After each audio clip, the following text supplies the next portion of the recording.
The charges against the #1 ranked golfer in the world, Scottie Scheffler, have been dropped. He faced previously 4 charges, including assault on an officer after prosecutors initially said that he ignored police instructions while trying to enter the PGA Championship on May 17th. But earlier today, the prosecutors backed up Scheffler's claim that it was a misunderstanding.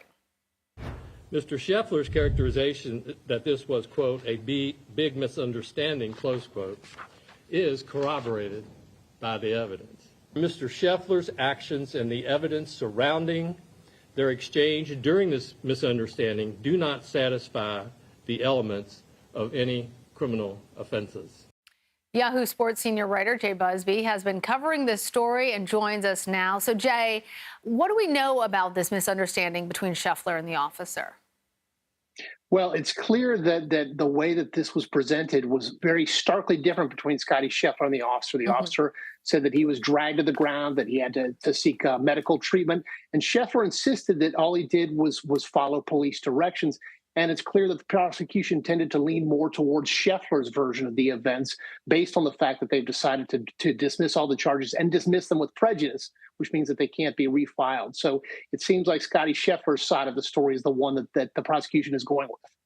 Well, that officer was actually punished for not turning on his body camera just earlier this week. I'm wondering, Jay, if that affected the prosecutor's decision to drop these charges.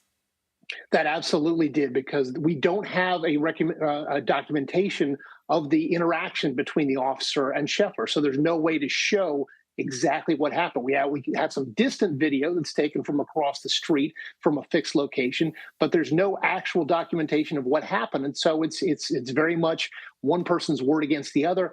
And judging from the action of the other officers on the scene, who don't seem to be rushing to the immediate aid that you might expect if you'd seen one of your fellow officers dragged, it seems like, again, Scottie Scheffler's side of the story seems to hold a little bit more weight. Well, and then after this incident, Scheffler was playing in the PGA. How did that affect his play on the course? And I'm wondering, Jay, how will the dropping of these charges likely affect his performance in the U.S. Open? That's in 2 weeks.